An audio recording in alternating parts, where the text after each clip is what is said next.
You could call it aggressive and aspirational, or you could call it plain delusional. Is the Gujarat election really going to be BJP versus the Aam Aadmi Party? And is the 2024 general election going to be Modi versus Kejriwal? Or is this just an effort by a desperate challenger to try and punch above his weight? Joining me on the news track, India's foremost political commentator Rajdeep Sardesai. With us for perspective on this broadcast is Yashwant Deshmukh from Sea Voter. He has a tracking survey, so can tell us what's happening right now in his numbers in Gujarat. On the show representing the BJP, its national spokesperson Sanju Verma squaring off against her. We've got Reena Gupta from the Aam Aadmi Party and Abhishek Dutt from the Congress, which interestingly is on the same side as the BJP, demanding action against AAP and not commenting on the use or misuse of investigative agencies, at least in this particular case. Rajdeep, an aspirational belligerent seeking to punch above his weight? Or do you think, in the manner in which we know the Congress is collapsing in Gujarat and the AAP graph is rising, the AAP could potentially turn this into an AAP versus BJP election, if not this time, then most definitely in time for the next assembly election?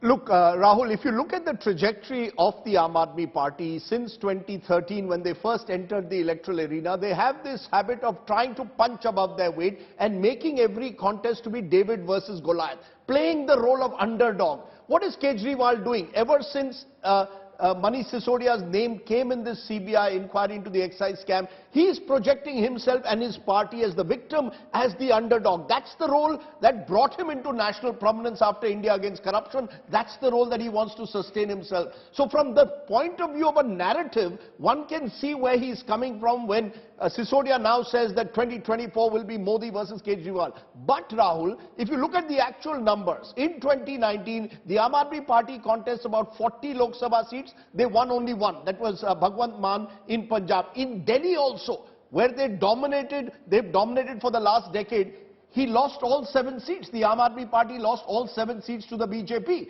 The total voting percentage of AAP in Delhi itself in a general election fell to around 18%. And across the country, the Aam Aadmi Party in a general election was seen to be vulnerable. Now, can they scale up from 1 seat in 2019 to become a challenger in 2024? No. But I think the optics, this is about optics, in the backdrop of the BJP targeting the AAP leadership, whether it's a Satyendra Jain and now Manish Sisodia, Mr. Kejriwal wants to project himself as a victim, and when he does that, he tends to get under the BJP's skin. So it's not so much about whether he can become the challenger in 2024, which I think is doubtful, but to make himself potentially as a credible long-term challenger to the BJP and Mr. Modi by targeting that same urban middle-class vote, by trying to appear as a credible leader for the future. So I think it's much more this time about the narrative and the optics than the actual numbers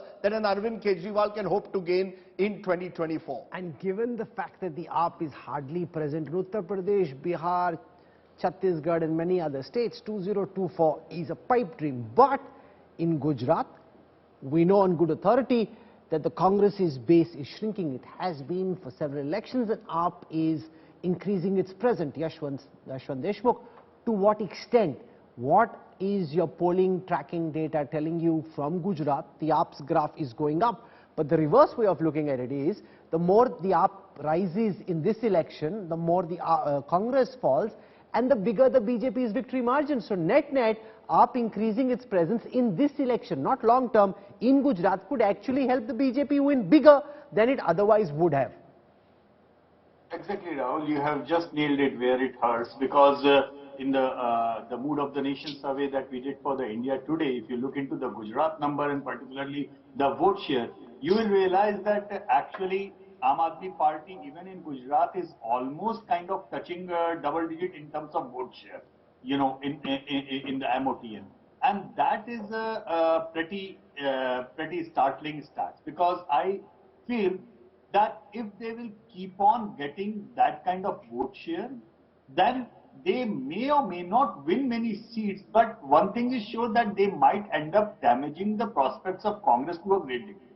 However, let me be very clear, that many a times in these numbers we have also seen that Aam Aadmi Party takes an early lead kind of thing in the numbers, but when people see that they are not really in a winnable contest, the numbers also go down, as we have seen in case of Uttarakhand. You know, at one point of time, their numbers in Uttarakhand were almost telling around 17-18% of vote share. But eventually, when the people saw that it's more or less a bipolar fight between the Congress and the BJP, the numbers started going down. However, having said that, but can I counter that by saying that in several places, including in Delhi, when the Congress voter thinks or starts to think that the Congress isn't doing well, the Congress vote can migrate en masse as well, making it a AAP versus BJP fight, which happened in Delhi, it happened in Punjab, it's happened in a different context in a state like Tripura. Gujarat is more urbanized than most Indian states. Could what happened in Delhi potentially, to some extent, happen in Gujarat as well?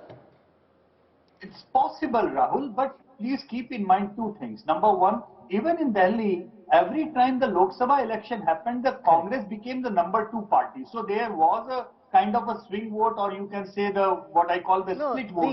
The Lok Sabha elections are a pipe dream. That is just to kind of, you know, build a mahal. So leave that on the side. I'm talking about the Gujarat Assembly election. After Punjab, everything has changed after Punjab. Till Punjab happened, Rahul, Aam Aadmi Party was a single city phenomenon. But now that they have got a huge majority in Punjab, all of a sudden they are also seen as a serious power player, where they have their incubation time of, say, 2 election cycles. So I'm not sure that 2024 would be the right incubation cycle for them to come up with a huge number of seats.